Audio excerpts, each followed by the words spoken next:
Hello everyone, Phoenix Knight here. Welcome to the channel, and welcome back to Metal Gear Mondays. We are just about set for our first boss stage in Metal Gear Solid, the board game from CMON. We've got our boss stage all set up. We're taking on Revolver Ocelot in this one. And as you can imagine, this is a boss stage where we're trying to fight against Revolver Ocelot, which is where we left off on from stage 3. Just looking over the special rules, I've got everything set up so players take their turns before the bosses, and then the boss will go. So the big thing to watch out for here is we've got the dashed line. It might be a little bit hard to see. Let me see if I can zoom in on that. We've got a yellow dashed line in a square around here. So when we shoot through that, we deal 1 damage to President Baker per exclamation mark rolled on the white die. So our goal, with two players, Ocelot's got 20 health. So we're going to go through the boss deck that I've pre-built off camera. Okay. Only travels from... Okay. Just looking over the special rules for Ocelot.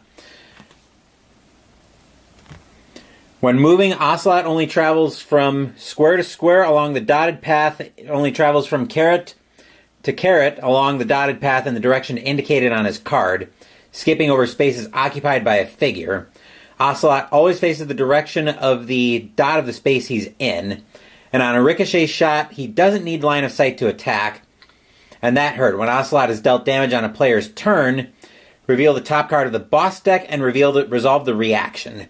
Then return the card to the bottom of the deck unless instructed otherwise. So we've got Snake and Meryl down here who start at the entrance coming in. And again, we're trying to save Kenneth Baker, the president of Arms Tech. It would help if I refresh Snake's action. Snake's focus action for +2. Okay.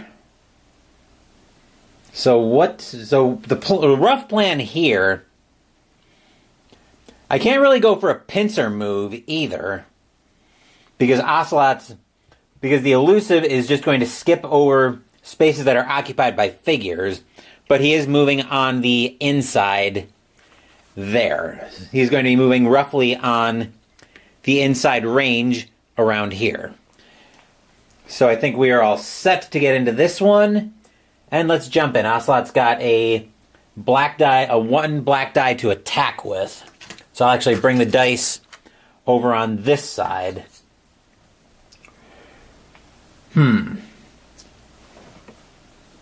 So the first thing I want to try to do is get somebody in range to attack, and I'm expecting that's probably going to be Meryl. 2, 4, 6, 8, and I can spend her extra action to give her another attack, which I think I'll do that. So 2, 4, 6, 8. That'll be dashing 4 times. Then I'll spend her extra action to give her an attack with the 50 cal.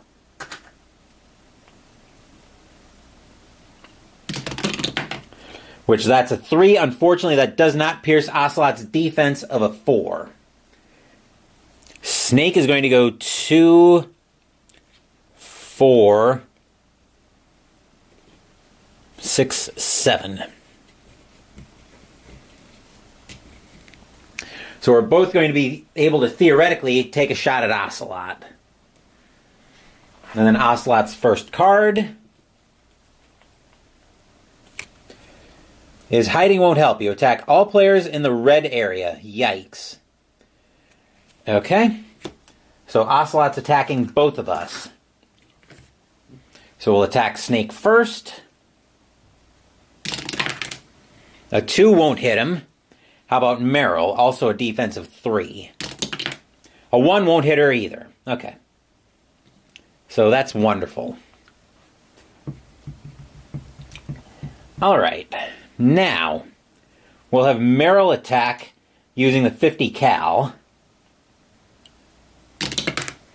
That's a 2, which I could make that a 3 No, that won't actually do anything. That won't give her a hit. We'll run it back. That's a 1. Fortunately, we're not shooting through the yellow dashes. We'll try a shot with the assault rifle.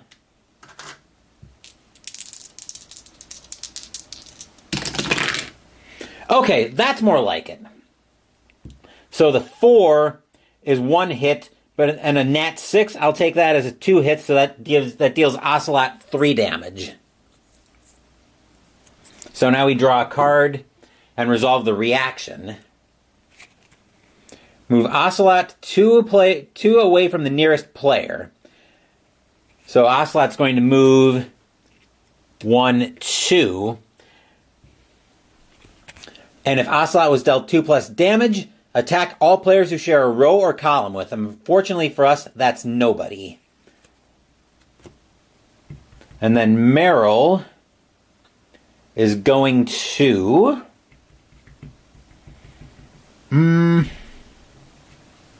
She's going to move back over here. She's going to dash 1, 2. As for Snake, he's going to dash once to get in range of Ocelot. Then he's going to start attacking using the 45 cal first. A 6 will deal Ocelot another damage, bringing him up to 4. And our next reaction is to move Ocelot 4 spaces away from the active player. 1, 2, 3, 4. And then if he was dealt 2+ damage, which he was not. So that was 2. Dash and sneak. That's how we'll do that. Actually, Ocelot doesn't even need line of sight. But let's see what happens here. Alright, attack all players in... Don't you want to settle this? Attacking all players in the marked areas, which is actually nobody, because we're looking at the red areas, and everybody's outside of that. And one thing I will mention is that the reload card that's coming up here does have an error on it, so I'll be using the errata, which I've got that off shot. Then we'll reset everything. Snake is going to dash, then sneak, then he's going to pop a shot with the 45 cal. That's a 4. That'll do another hit to Ocelot. And our reload card. That's a reload. Move 1 space away from the active player. Return this card to the top of the deck. Wait a second. What's the errata here? Looks like the reload is probably... reaction. So it's a reaction and should be updated. Okay. Oh, we're supposed to be moving these cards to the bottom of the deck. So this one goes back to the top of the deck. So he'll move away 1. Then Snake will sneak again, moving into position, and he'll take another shot. Which a 4 will do another damage. So that'll put Ocelot up to 6 damage. And as we saw earlier, there's nothing like better than the feeling of slamming a long silver bullet into a well-greased chamber. He'll move away again. So now let's see if I can get Meryl in position to try to do some more damage to him. Dash, dash. Let's see, shot with the FAMAS.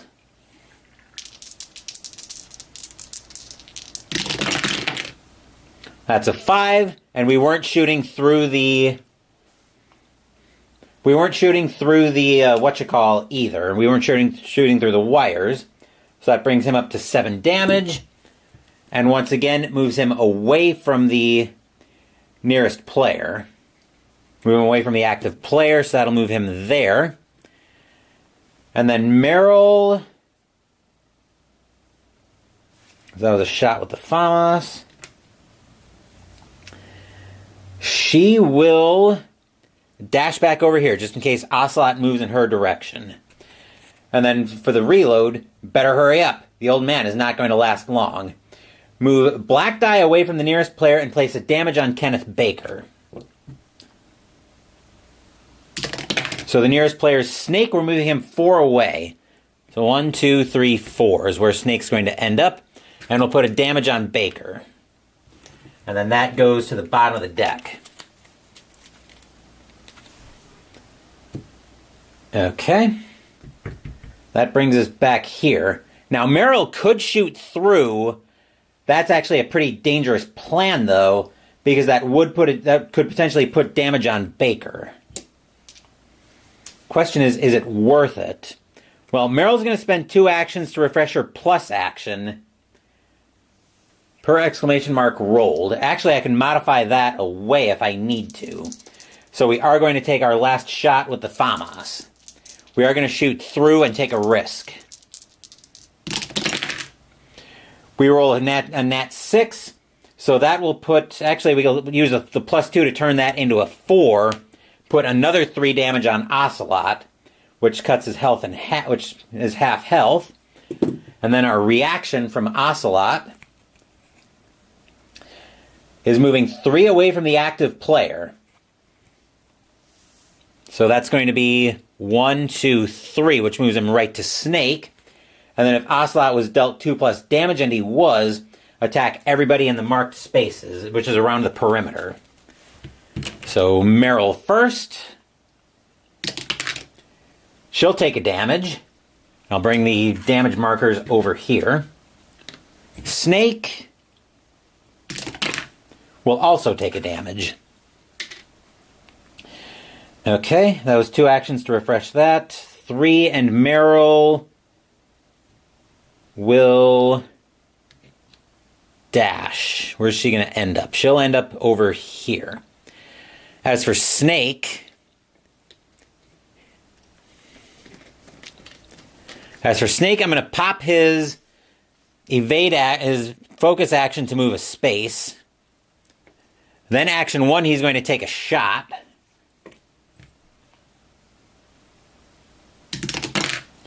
That's a 3, which I could modify that to a 5 if I needed to. I don't think I do, though. I'll shoot again. That's a nat 6. Actually, hold on. I forgot about I work alone. If there's no player within 2 spaces... So 3 actually modifies up to a 4, which means Ocelot will take a point of damage, and we'll get another reaction card. This one, move 2 away from the nearest player, which Snake is the nearest player. And Ocelot was not dealt 2+ damage. So now Snake is going to dash and take another shot. That's a natural 5, so I'll do another damage to Ocelot, up to 12. And our next reaction is to move 4 away from the active player. 1, 2, 3, 4. And then since Ocelot was not dealt 2+ damage, we don't attack. And then for Ocelot here, action, he's attacking everybody in the marked areas, which once again, we are all clear from that.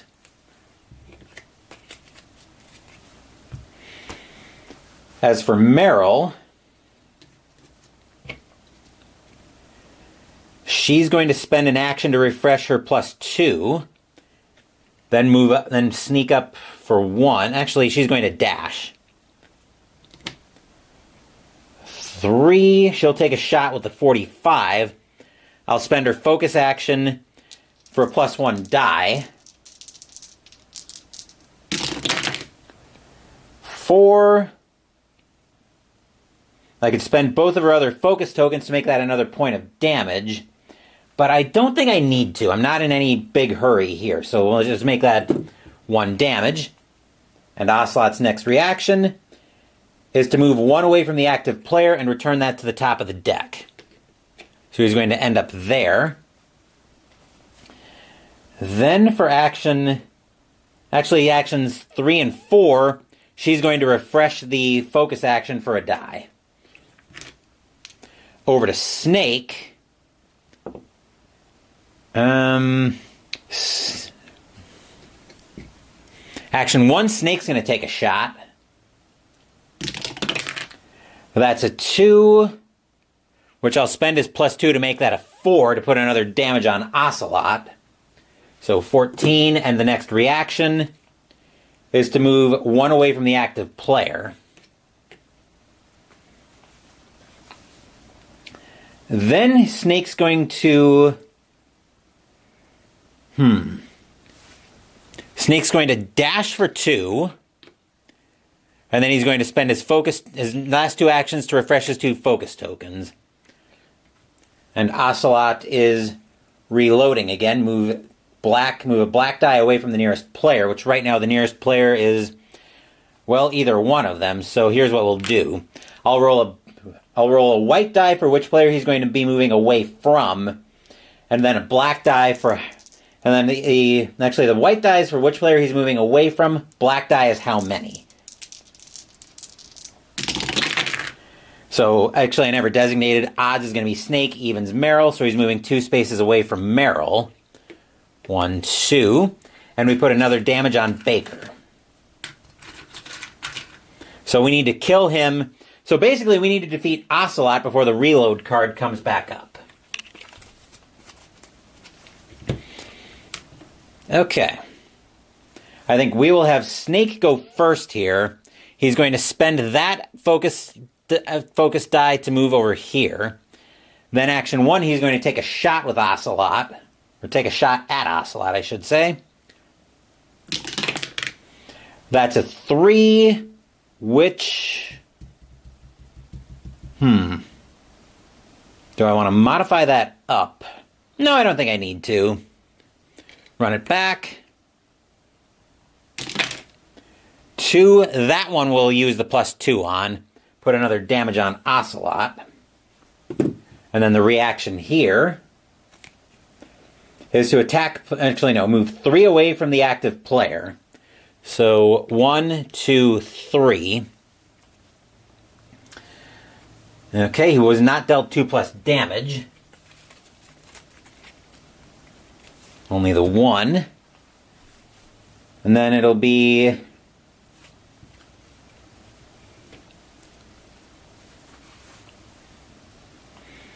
Then Snake will...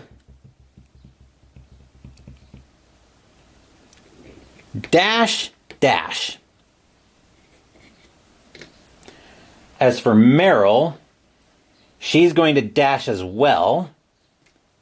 So she's going to dash there. Then she's going to attack with her 50 cal, which I've already got an action token there. I'll spend her focus die to make that, to get a +1 die. 3s. We'll take both of those up. And we'll do 2 more damage to Ocelot. So 17, and the reaction here is to move 2 away from the nearest player. So that'll be 1, 2. And then he attacks everybody who shares a row or column with him. So attacking Meryl first.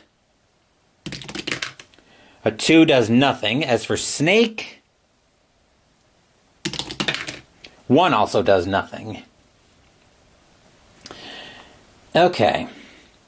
And then Meryl will run the attack back. Uh-oh, actually, I need to be very careful about this.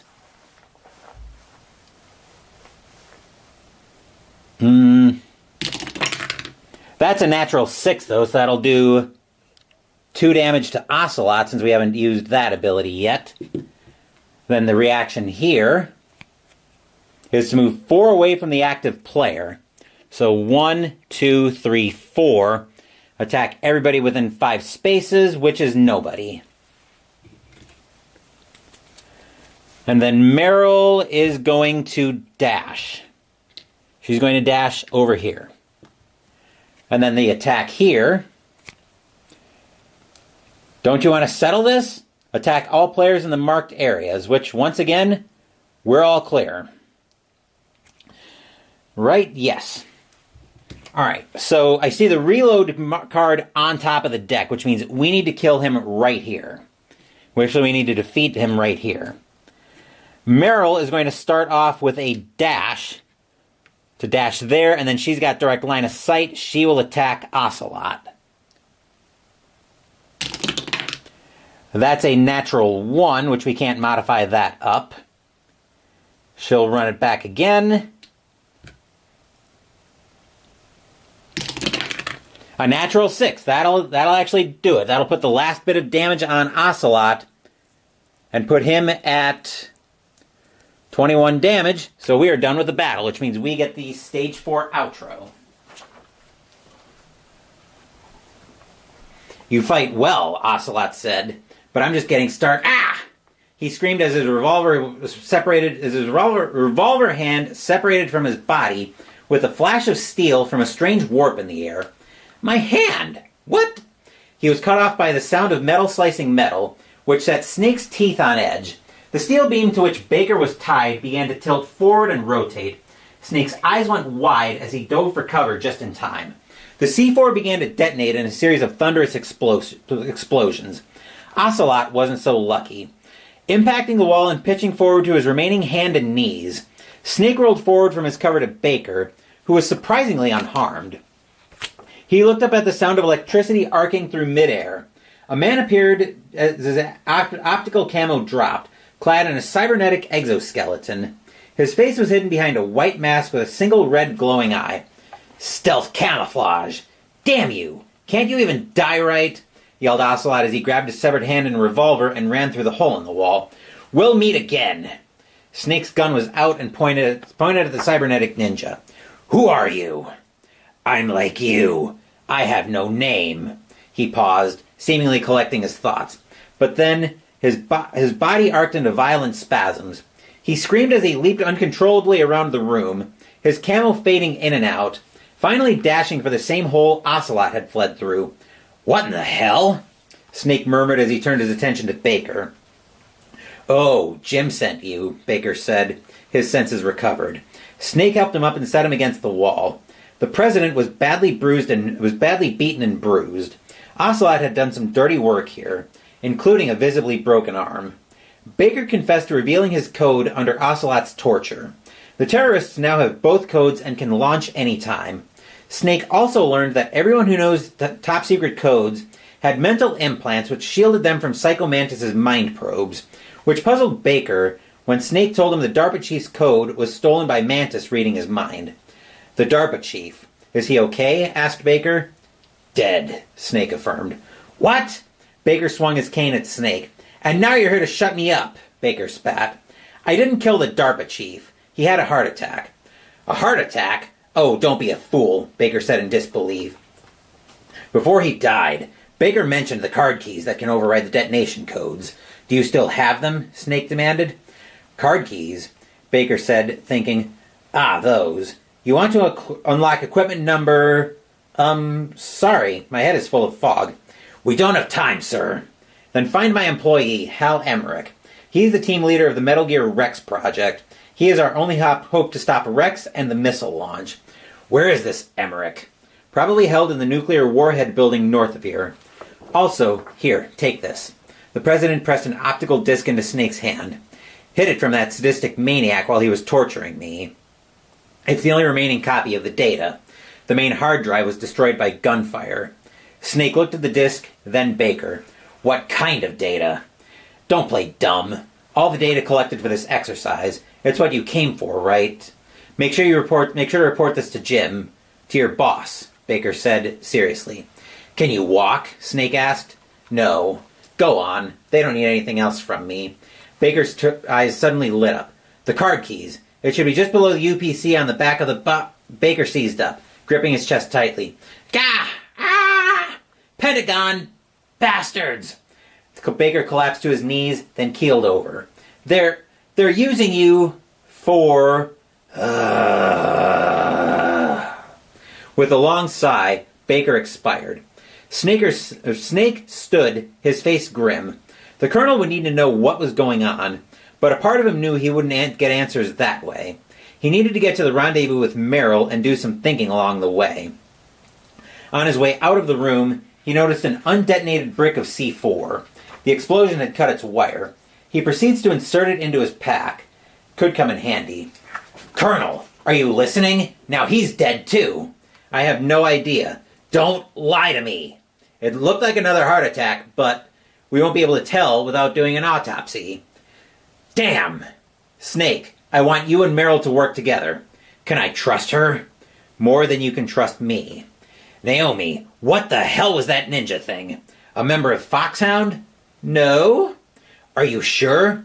Yes, we have no one like that in our unit. Snake, is that right? Snake, I'm counting on you. Okay, so that gives me equipment card 006. Let me dig that up. That'll be in the unsleeved cards. So card 006. 005. Looks like we got another set of rations. Along with the C4, it looks like. I think we get that as well here. They're saying something about C4, so I'm just gonna take the C4 now, even though it doesn't specifically say we get it. Based on the story, it sounds like we do. So I can give both Snake and Merrill each a set of rations. But that will do it for this session of Metal Gear Mondays. I'm not sure we might have another episode tonight, but I'm leaning toward not. And the reason I'm leaning toward not is I want to see what is... Hopefully you guys are enjoying Metal Gear Mondays, but there's something that we might do next week. I'll put a poll up on the channel once this stream is over, just to see what you guys think. So what I'm looking at possibly doing is I'm looking at possibly doing some VR stages. So this game also came with, if I can find it in here, here it is. So Metal Gear Solid, the board game, also came with a set of VR missions. There's another one that was provided as free content from CMON. So next week, our next episode in the main story would be episode 5.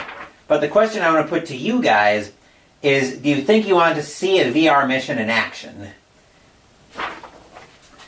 So I'll put up a poll before I get into the rest of my day here to see what you guys think. If you want to see a VR mission next or the next story mission next.